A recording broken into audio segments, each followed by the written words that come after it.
Thank you all.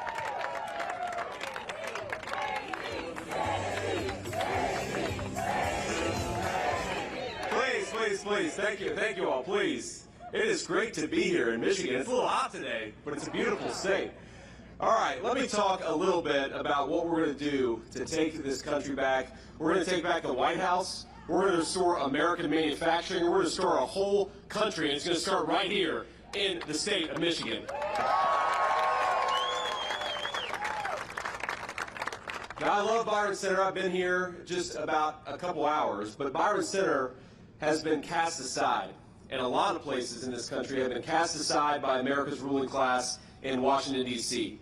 Now, politicians come into places like Michigan, they say nice things, but they crush our industries, they offshore our jobs, and they undercut American wages with illegal labor. You, my friends, have been betrayed. And the people who have been doing the betraying have gotten rich off of this country's decline. And it's time to call them out, and it's time to kick them out of office.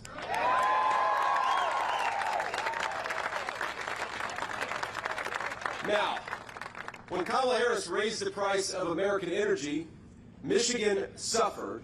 You suffered. Good American jobs suffered, but you know who made a lot of money? Kamala Harris's donors, the people who benefit from some of these green energy scams where they do things like, build windmills in salt water off the coast of Nantucket, and of course they fall apart and get washed up ashore, right? Crazy stuff. Now, when she forced Americans, using your tax dollars, by the way, to buy EVs made in China, it made Michigan a whole lot poorer, but it made the green energy lobby a whole lot richer. And this is a theme with Kamala Harris. I don't know if you noticed, but every time she makes a decision that makes us poorer or makes our country weaker, there is somebody standing behind her who benefits. Just for example, when she let in millions of illegal aliens, it made our communities less safe, but it did give the Democrats a lot of voters. And they're trying to give illegal aliens the right to vote in major cities all across this country. Now, here's the thing. On November the 5th, this great betrayal from Kamala Harris is going to stop because we're going to elect Donald J. Trump, President of the United States.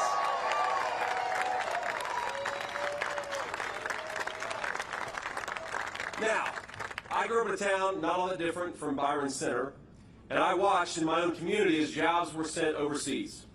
And of course, it's not just people's checkbooks that suffer when they lose a good manufacturing job or they lose a good job in any industry. I remember seeing friends whose parents never fought but start to have their marriages unravel under financial stress from a lost job. I saw families torn apart as China built its middle class on the back of the American middle class. And as much as things were sometimes tough in my hometown, and I know sometimes it's often tough in Byron Center, I was one of the lucky ones. I managed to achieve my American dream. I managed to build a life because I had a mamaw who was tough as nails. I don't know if, thank you. She was my grandmother, she was my guardian angel, and she had a foul mouth on her. She was a good person, but she had a foul mouth on her. And I remember when I was a little kid, we were probably 5 or 6 years old, we had a lot of family in eastern Kentucky. We have any Appalachian-connected people here in Byron Center? More than a few? Yeah. Going down 75 to visit Kentucky and East Tennessee, I know that story. I remember I was taking one of those trips myself, and I remember there was a guy, my aunt was driving, my mama was in the passenger seat, and I was in the back seat. There must have been, somebody got cut off or something, because this guy was driving like crazy. He was cutting us off. He was in a motorcycle, actually. He was flipping us off, and you could tell he was just in a bad mood. And my aunt was telling me the story recently. She said, "JD, you remember what happened next?" And I said, "Yeah, Aunt, I do." I remember that Mamaw reached underneath her car seat, pulled out a .44 Magnum, and tapped it on the window. And that was the end of the aggressive driving on the highways of eastern Kentucky. But that woman, by the grace of God, I had her in my life, and I was able to achieve my American dream. I just wanted to be a good husband and father. I wanted to be able to give my kids the things that I didn't have when I was growing up in a poor family in Middletown, Ohio. And I was able to do it Yes, because of my mamaw, but also because this is the greatest country in the world. The American dream is still real, and we are here to fight, to protect it, and to build upon it. Every single day, that's what we're going to do. Now, one of the things that bothers me about our opponent in this race, Kamala Harris, she pretends to stand for normal Americans. She pretends to stand for their jobs, for the education of their children. But it is normal Americans, we know this, who suffer the most when politicians like Kamala Harris fail to do their job. You know, I remember my mamaw negotiating with somebody from Meals on Wheels. She was trying to get that person to give her more food so that she could share some more with me. And I think about that story, and I think about that moment in the context of this grocery affordability crisis that's affecting our people. It is people like my grandmother who suffer the most when food and rent become unaffordable for normal people. And this November, we're going to turn the page, my friends, on a generation of failed leadership. We're going to make America great again, and we're going to do it by electing Donald J. Trump, President of the United States.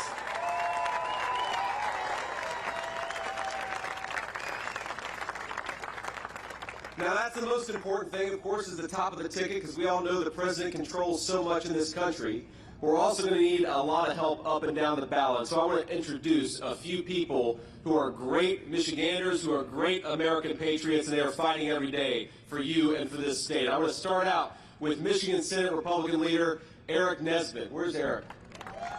There's Eric right here. Beautiful family, by the way, two beautiful kids. We have a Republican candidate for Michigan's 3rd district. I understand Paul Hudson's going to win this race, right, Paul? Where's Paul? There's Paul right here.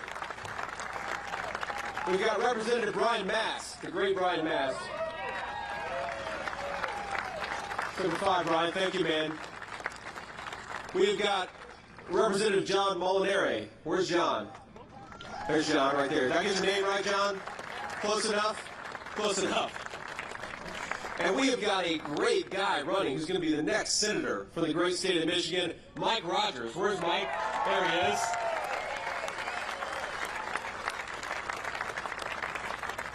Now let's just compare the record of failure of Kamala Harris with the record of success of Donald J. Trump. President Trump created the strongest economy in history, at least within living memory of this country. Before the pandemic, in 4 years, America gained 7 million new jobs. Isn't that crazy? 7 million new jobs in just 4 years. Unemployment dropped to the lowest rate in 50 years. We lifted more than 10 million people off of welfare, and household income soared to a new record. And after losing in the previous 2 administrations, one Democrat, one Republican, we lost 60,000 American manufacturing jobs. 60,000 factories under the 2 previous administrations, and under 4 short years of President Trump's leadership, we built 12,000 new factories. That is what we can achieve when America's leaders put the citizens of America first.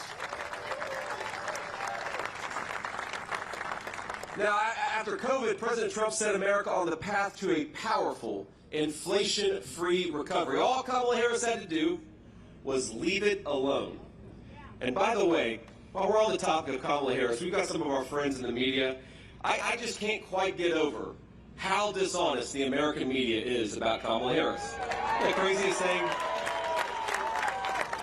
Now we have to remember, for 3.5 years, people like Eliza Slotkin, who's running for Senate here in Michigan, and Democratic leaders all across the country, they would say things, and the American media would back them up, that President Biden, for 3.5 years, he's as sharp as he's ever been. He's sharp as a tack. Remember that? The American media act for 3.5 years like this guy was Albert Einstein. And now they want to tell us that Kamala Harris is the second coming of Abraham Lincoln. We don't buy it. We don't believe it. What she actually did, what the actual record is that she inflicted the American people with the worst affordability and inflation crisis in generations. Now, this is not rocket science, my friends. When inflation happens, when the government spends and prints money that we don't have, that makes your hard-earned money worthless. And that makes Kamala Harris directly responsible for this inflation disaster because she cast the tie-breaking vote on nearly $2 trillion in reckless spending. Not just that, she then cast another tie-breaking vote on a radical left-wing spending wish list, which spent millions and billions of dollars on green energy scams. That was another couple $1 trillion. And while they weakened the dollar, Biden and Harris cracked down on American energy. That is a recipe for the terrible affordability crisis that we have on this country. You combine that with the regulatory agenda, you combine the energy problems, you combine the trillions of dollars in reckless spending, and you have got inflation into the stratosphere. Now, instead of buying energy from every dictator around the globe, which is what Kamala Harris wants to do, under President Trump, we're going to embrace a very simple principle. We're going to get American energy from American workers in American territory. We're going to drill, baby, drill. That's going to cut down prices, and that's going to create a lot of prosperity for the American people. Now, Kamala Harris and her Democrat friends, they didn't just shut down American energy, print trillions of dollars, they also extended, we forget this, the economy-crushing lockdowns, and then they overran the country with tens of millions of illegal aliens. Now you bring in 30 million people and you weaken the dollar, that is how you get the inflation crisis that we have. Now here just in Michigan, and it's similar in Ohio, and it's similar in a lot of states across the Midwest, the average family is spending $1,000 more a month just to buy what they were buying 4 years ago. That's $12,000 a year just to live the same normal middle-class life. And have wages gone up $12,000 under Kamala Harris? No, they haven't. So I ask a very simple question. President Trump asked it just a couple of days ago, are you better off than you were 4 years ago? No. Absolutely not. So let's bring Donald Trump back, right? It's that simple. So,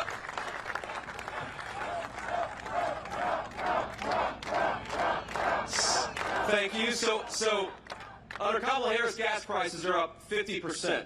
And I know we're a trucking company. You think truckers benefit when gas prices go up 50%? No. And neither do the people who depend on truckers, which is every single one of us. Housing costs have doubled. Grocery prices are up 21%. A record number of Americans are working multiple jobs. And I happen to believe in a simple principle that if you work hard and play by the rules, you ought to be able to afford a good life in the country your parents and grandparents built. Isn't that simple? Now, the housing market is the least affordable it's ever been. Mortgage rates have doubled, and that's thanks to Kamala Harris' spending policies. The average new car costs nearly $50,000 a year. And this November, my friends, we're going to send the message that Michigan chooses prosperity over poverty, and that we will never accept 4 more years of Kamala Harris. She's out of there.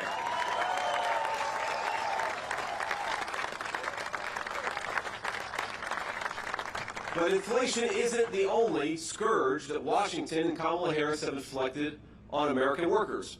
And in fact, let's talk about the news of the day. Just a few days ago, Stellantis announced that it was going to permanently cut nearly 2,500 proud Michigan auto workers who make the iconic Ram 1500. Did y'all hear that? Now, Kamala has done nothing. Now, remember when Donald Trump, when American businesses threatened to shut down factories and move them to Mexico and China, remember what Trump did? He picked up the phone and said, if you do that, I'm going to introduce you to a little word called a tariff. And a lot of American workers benefit because he was willing to fight for the interests and for their American jobs. Now, her policies have been decimating the American auto industry for years. And remember, this is the woman who voted to preserve NAFTA, to extend NAFTA, the very trade deal that sent American auto jobs to Mexico by the tens of thousands and turned American dreams into nightmares. She supported these EV mandates that taxed you, took your money, and sent it to electric vehicles that are made in China instead of made right here in the state of Michigan, destroying thousands of Michigan auto jobs in the process. And it's not just the car jobs themselves. Y'all know this. It's the carburetors. It's the transmissions. It's the people who are making the components. They are the ones who suffer when Kamala Harris sends your tax dollars to Chinese-made cars. Well, Kamala Harris now is standing here in Michigan asking us for a promotion. I think it's time to say to Kamala Harris, no thank you. You are fired.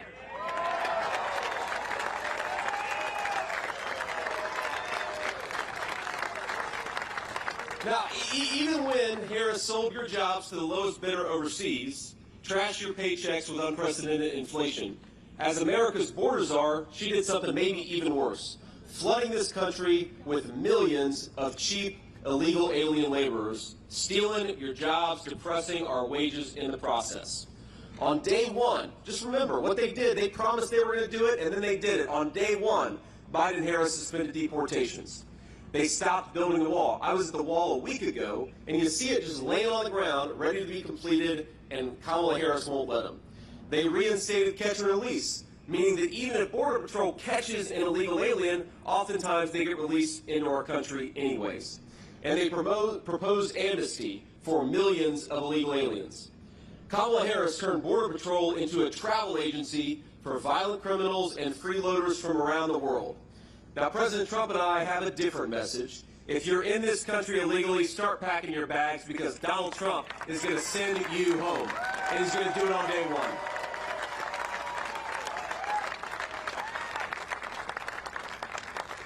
Now, we're in this incredible company, and we're at this incredible company, and I want to introduce just a few people who make this place possible, people who've been building American dreams, some of them for over half a century. So we've got the great Mary Jane Cordes. Mary Jane, thank you so much for having me. I love you. It's great to have you. Thank you. Now, she's the co-founder of Cordes Inc., and her sons, Steve and Charlie, now run this company. And sadly, after nearly 60 years in business, they're struggling to keep the company afloat under Kamala Harris. So I'm going to ask, if it's not going to embarrass them too much, Steve and Charlie, would you both come up and tell your story a little bit? Let's welcome up Steve and Charlie Cordes, great American business leaders.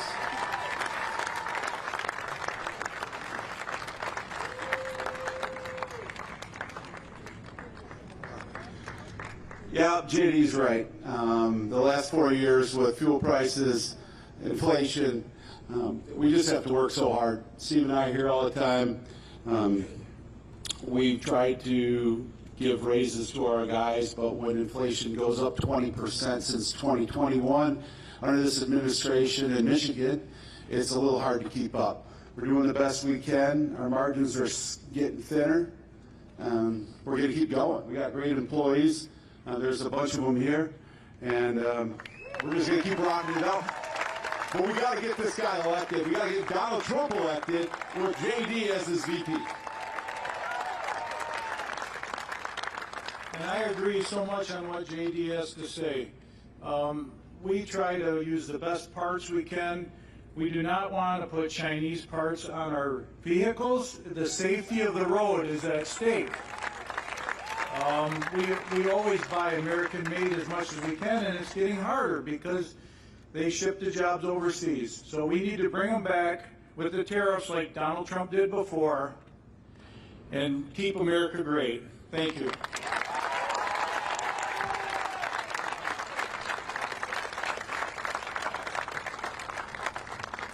Well, I thank you all so much, and thanks so much for what you're doing. And isn't that crazy to think? You've got great American entrepreneurs who want to buy American, and it's getting harder and harder because Kamala Harris means that there's fewer and fewer things being built in this country. What a disgrace. We can do so much better.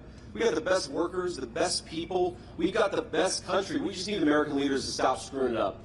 I also want to introduce one of their employers, Chuck Bixby, who's a very, very good dude. I met him earlier. He's a great Trump fan. Chuck, thank you so much for being here. You want to come on up and say a few words? Come on, Chuck. We're going to embarrass Chuck a little bit.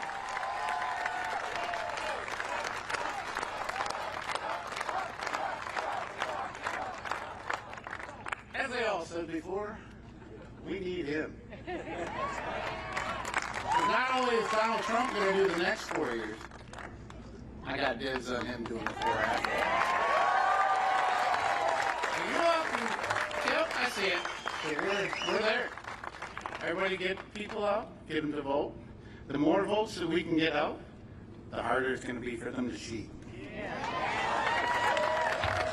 Everybody have fun.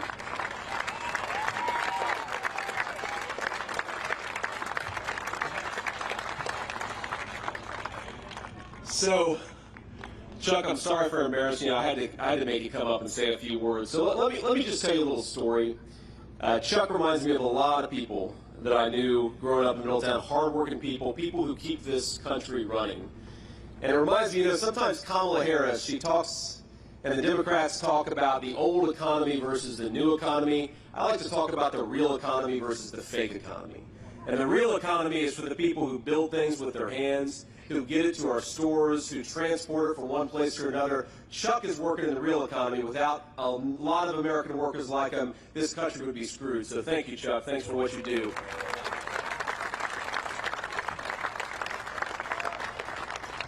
I want to leave you with just this thought, because it's a story that I've been thinking about a lot.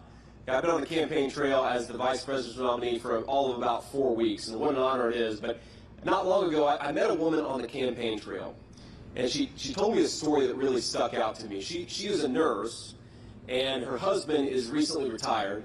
They're just middle-class people raising their grandchildren for reasons she didn't explain to me, but I'm sure all of us can guess why she's raising her grandchildren. And though this woman hasn't had an easy life, she told me about her home and her family without an ounce of complaint or resentment. Now, she wasn't angry at Kamala Harris for firing thousands of American healthcare workers for refusing to get a vaccine. She wasn't mad about that. She wasn't angry at her grandchildren for depriving her of an easy retirement, because she's a little on the older side and now she's got to take care of these grandkids. And she wasn't even angry at her daughter for leaving her an unexpected set of kids to care for. She lived her life, she cared for her family, and she did it without a hint of complaint. Now this, my friends, reminds me of my grandmother. This is the American spirit. A woman who does her duty, she does it well, and she doesn't expect a handout for doing it. God bless her.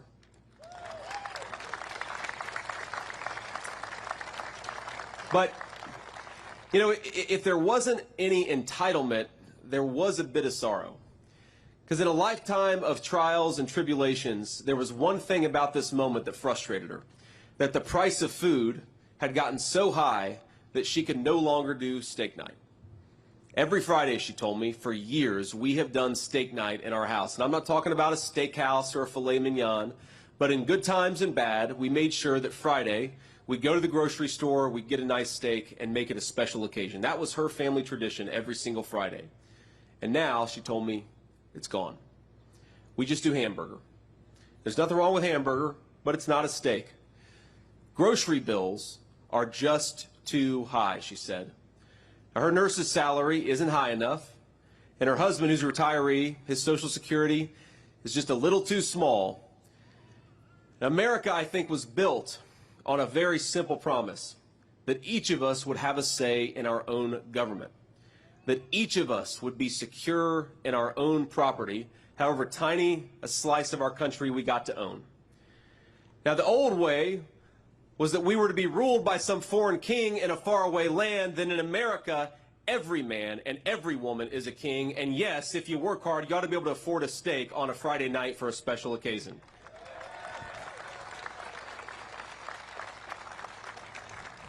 Now, I was listening to Kamala Harris give a rally recently, because she doesn't talk to the media. She just talks behind a teleprompter. We're going to take some questions from the media after this, as a matter of fact. But she said she's going to tackle the affordability crisis affecting American families on day one. Think about that. Kamala, day one was January of 2021. Day one was 4 years ago, Kamala Harris, and because of your policies, too many children can't afford a nice meal, too many children have been killed by fentanyl, too many grandparents are raising kids they didn't plan for, and too many families can't afford a special meal on a Friday night. Now, the media, our friends in the back, they make a lot of new noise, make a lot of news about the new tone of Kamala Harris's campaign. Have you seen this? They say, Kamala Harris, you can tell she's excited. But I'll tell you what she's excited about. She's excited that she just got a promotion without earning a single American vote.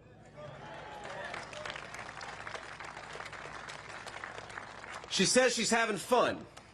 But while she's having fun, Americans are suffering under her policies. When she laughs during a speech, remember that there are American families crying this very day because they cannot afford groceries. When she does these rallies and does these events and does these fake dances, remember that there are parents who lost their children to drugs or violence who will never see their children move again, much less dance again. When she tells you, and this is her new slogan, "We're not going back," remember that for 3.5 years, that is exactly what we've been doing. We've been going back to a place where Americans aren't kings in their own country, but paupers, begging their government for precious scraps of safety, security, and food. We are going back, Kamala Harris, because of you, and we're going to fire you because we want to take this country forward.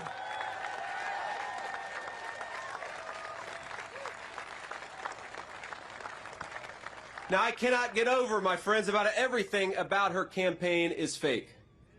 A fake joy that comes from being promoted to a new position instead of using the position you already have to do your job and make the lives of the citizens of this country better.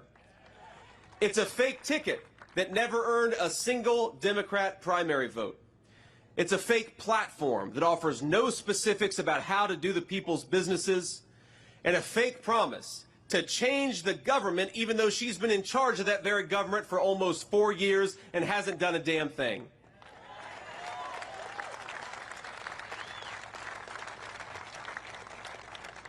Donald J. Trump's campaign instead offers something very, very different.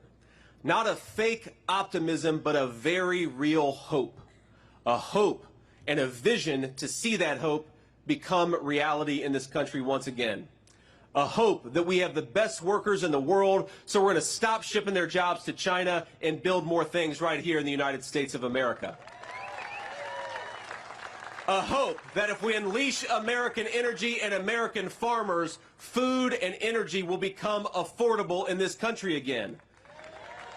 A hope that if we build more homes and stop foreigners from buying the homes that we have, the American dream of home ownership is going to become real again.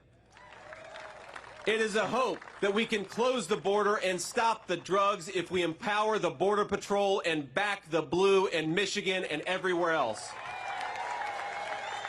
It is a hope in the moms and dads and grandparents of our country that though they do have the spirit to survive under the policies of Kamala Harris, they have the ability to thrive under the leadership of Donald J. Trump. When we say that we will make America great again, we mean something simple. Safe streets for our families, a secure border, affordable food for our children, and the American dream, whether it's to buy a home or to see your children do better off than you did, that is achievable again. Let's get it done. We're going to start here in Michigan. It's going to start a fire that goes across the United States of America. Let everybody hear that America is ready to re-elect Donald J. Trump, the president, again. And Michigan, it's going to start with you. God bless you all. Thank you for doing everything you do, and thank you for having me. Thank you. Love that flag. Thank you, man. You guys.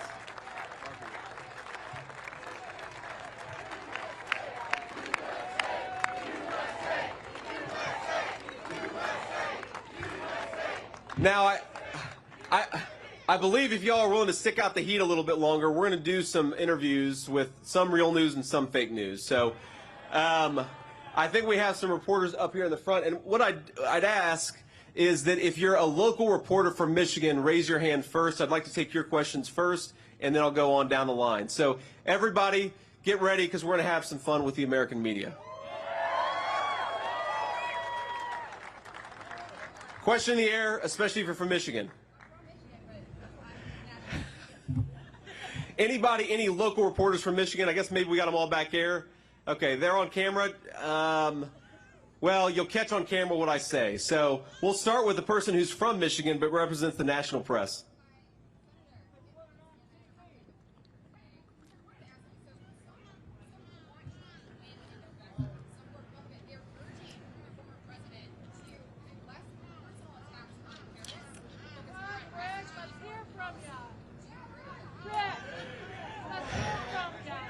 Well, look, the question, I'm not going to repeat that question because it's kind of insulting to our president. So I'll repeat the ones that aren't insulting to our president. Look, Here's the answer.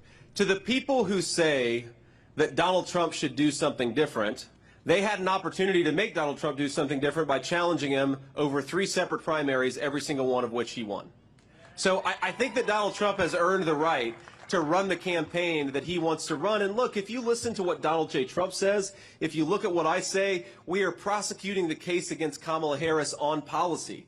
We're reminding people that Donald Trump delivered peace and prosperity, and Kamala Harris has delivered war all over the world and unaffordable groceries and housing here at home. That is the message we're going to take forward. But of course, President Trump, the reason people love him is because he's his own man, he's unfiltered, and he lets the American people see who he is. And I will say that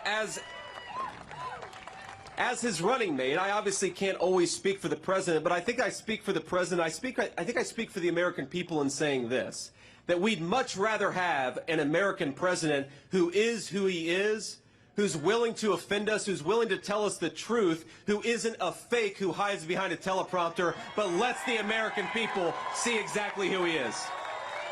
So that's my view. Ma'am. Hi, I'm from Ohio. Oh, that's not a good thing in this crowd. She's from Ohio, ladies and gentlemen. But I will say, I have Michigan friends. We love our country enough that you guys are willing to give this Buckeye a nice warm welcome. So thank you guys, and God bless you.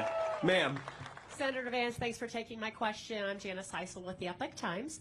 And my question is, we do hear about costs of energy relating directly to grocery costs being up. What other steps besides drilling can the Trump-Vance administration take to lower those grocery prices for people?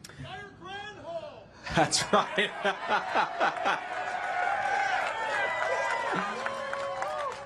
Well, the first is we're going to fire the agriculture secretary, right? She's not doing a very good job. But look, a couple of things. First of all, drill baby drill is a big part of lowering the cost of the cost of food. Because if you think about the farmers, their tractors run on diesel fuel. To ship the food, they got to get it to go somewhere, and that requires fuel. The fertilizer, a lot of times, comes from natural gas. If we drill baby drill and take advantage of the incredible bounty of this nation, we are going to lower food prices in a very big way for American consumers. That's just a matter of fact. But the other thing that we ought to do is stop printing trillions of dollars that we don't have and sending it to China. We should keep our money right here at home. Build in America, buy in America, manufacture in America, and that gives Americans the wages necessary, but it also means that you're not printing a bunch of money, which makes our dollar more and more worthless. You do those two things, you can make food affordable again in this country. It's very simple. Great. Ma'am. What do you have to say when people say Kamala has an advantage over the young people's vote because she is popular on social media and TikTok?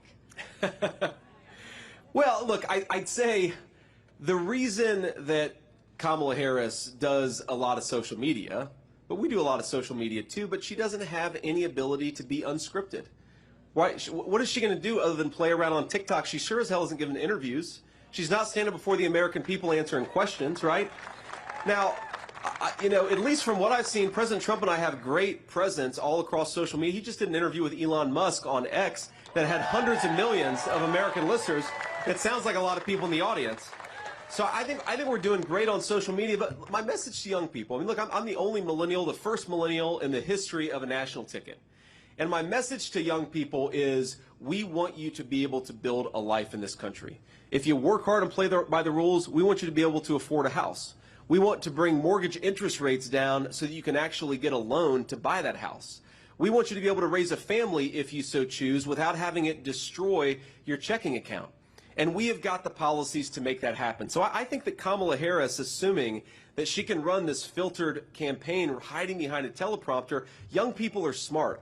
And they know that life has gotten more unaffordable under Kamala Harris. And the final point that I'll make is Donald Trump and I believe that America ought to be tough and America ought to have a strong foreign policy. But when people like Kamala Harris send our sons and daughters, our young people, to fight in stupid wars, it is the young generation that carries the burden of that. We're going to stop sending our young people to faraway lands. We are not the policemen of the world. We need to use our young people here at home as the resources that they are and not send them all over the world. And I think that hopefully is a message that's going to appeal. We're going to carry it forward, and we're going to see how the chips fall. But look, I feel very confident. We're going to win young people. We're going to win the whole country. Sir. The New York Times, I wanted to ask you about the latest economic news from this morning, with inflation now being under 3%, the lowest rate since mid-2021. What is your sort of reaction to that news? Well, I think the crowd reaction says it all. Look, when they say that inflation is down, they mean from a baseline where groceries are already 30% more expensive than they were when Donald Trump was president. And they're not saying it's coming down. They're just saying it's not going up as fast as it was 3 years ago. That is not a reputation or a record to brag on. That's a record to be ashamed of. Why did it take them so long to get inflation to where it is, and why are prices so high? It's because Kamala Harris failed to do her job. So if they want to go around, and this is, you know, it's funny. Kamala Harris, on the one hand, will say, on day one, we're going to tackle the affordability crisis. And like I said earlier, Kamala Harris has been the vice president for 3.5 years. And I think, ladies and gentlemen, she's in effect been the acting president, because we all know Joe Biden isn't home. So she's been the one controlling government policy for 3.5 years. She says she wants to tackle the affordability crisis on day one. And then on the other hand, she'll say, oh, we've already got inflation under control. Well, which is it, Kamala? Which is it? The simple truth is American credit card debt is getting higher. Americans are finding the basic necessities of middle-class life less affordable. Americans are becoming, especially young people, are becoming paupers in their own country. If we don't do better, our young generation, they're not going to own anything. They're not going to have anything. They're going to be renters in the country that their parents and grandparents built. Inflation is a disaster. Kamala Harris does not have a leg to stand on. Sir. Thank you, Senator. Josh Albertus with WZZM here in Grand Rapids. You know, in the last few cycles, you know, we've seen a lot of people, based on the results of the election here in Kent County, describe Kent County as a lot more of a battleground than it used to be when it came to the era of Jerry Ford, for example. Contextualize, you know, to what extent you believe the campaign is trying to put resources into Kent County specifically. What kind of narrowed that down? Well, look, we love Kent County, and we think that it's going to be an important part of the election. But we think, look, the entire state of Michigan is important, right? There are areas in Michigan like Detroit where we're not going to do quite as well as we want to, but we're going to put as much resources as possible, because we believe there are a lot of voters in Detroit who want to vote for Donald Trump and J.D. Vance. We just got to get them to the polls, and we're going to work hard for every vote. We believe there are rural parts of Michigan where we're going to win by 85%, but why not make it 90%? So we're going to work hard for every single vote all across the state of Michigan. I wouldn't say any one county is more or less important. The whole state is important because, look, there is no state that perfectly exemplifies what is broken about American policy in Washington. This was one of the wealthiest states in the entire country for pretty much the entirety of the post-World War II era. This is a state that had a proud manufacturing tradition where whether you went to college or graduated from high school or did something in the middle, you could build a middle-class life so long as you worked hard and played by the rules. And then thanks to a generation of failed leadership, Michigan has seen thousands of manufacturing jobs disappear. We have got to do better. And I think the reason you see Michigan, people used to call it a blue wall state. I think Michigan is a red wall state now because people are sick of losing their livelihoods and losing their jobs, and they know Donald J. Trump is going to be good for both. And I'll take two more questions here. Yeah. Senator, yesterday on America Decides, I'm with CBS News, by the way, the UAW president said that Donald Trump and Elon Musk sneered at labor workers when talking about how Elon Musk fired folks looking to organize. The Teamster president, who also spoke at the RNC, called this economic terrorism. What's your reaction to the backlash that Donald Trump's getting from that interview? Well, look, I like the Teamsters president. I think he's a good guy, but I think he's wrong about this because Donald Trump was not talking about firing Michigan auto workers. He was talking about firing the employees of Twitter who use their power to censor American citizens. Those people ought to be fired. If you censor Americans from exercising their First Amendment rights, you absolutely should be fired. Donald Trump's exactly right. Now, what Donald Trump has also done more than any president in my lifetime, again, 60,000 factories closed in the 16 years before Trump became president. In just the 4 years that he was president, he reversed that trend and opened 12,000 factories. This is a guy who's fighting for American jobs. And my message to Sean Fain, who's the head of the UAW and stands up next to Kamala Harris and sounds like a communist, is, trust me, I talk to a lot of UAW workers. They want a president who fights for their jobs. They want a president who will shut down this garbage at the border. They want a president who will stop sending American money to buy Chinese-made cars. American money ought to buy American cars. And UAW workers and non-union workers, we all believe in that message. That's why Donald J. Trump is going to win Michigan, and he's going to win the whole industrial Midwest. And then we'll do one more question. Any other Michigan people, Taylor? Yes, sir. Josh Berry, Fox 17. Hey, Josh. WXMI Grand Rapids. All right, so we've got at least 2 good reporters here. Is that what I'm hearing? I'm rounding out the local journalists here. Look, this is a unique showing right here, taking questions from local journalists. Not necessarily, it's been unorthodox for a local rally like this. What are you hoping to show or say to voters, or is this a message to the Harris campaign, taking questions at a rally in front of people here? Look, it's a message to everybody that if you want to be the American people's vice president, you ought to answer their questions and try to earn their vote. It's really that simple.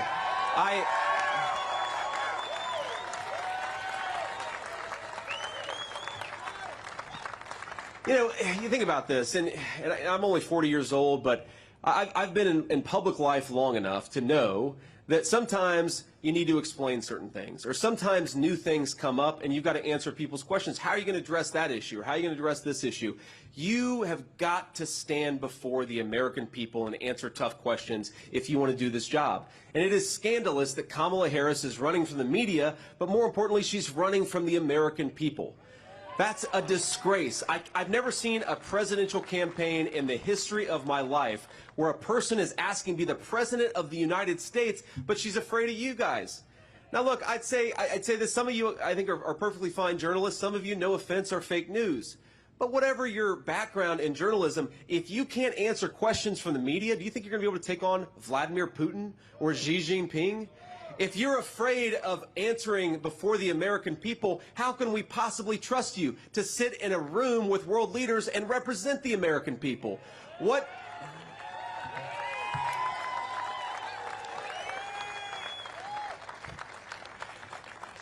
And I think what it shows is fundamentally Kamala Harris has no vision. She has no policies. Go to her website. Ask yourself, what is it that Kamala Harris wants to do for this country? And the answer is, she has no idea. None of us have any idea. What Kamala Harris is going to do for the American people is exactly what she's done for the last 3.5 years, which is fail. So we cannot give her a promotion. We've got to say, you are fired. God bless you all. Thank you so much for being here. Michigan, get out and vote. Get your friends and family to vote. Volunteer if you're able. I love you guys. I'll see you soon. We'll be back in Michigan quite a bit. God bless y'all.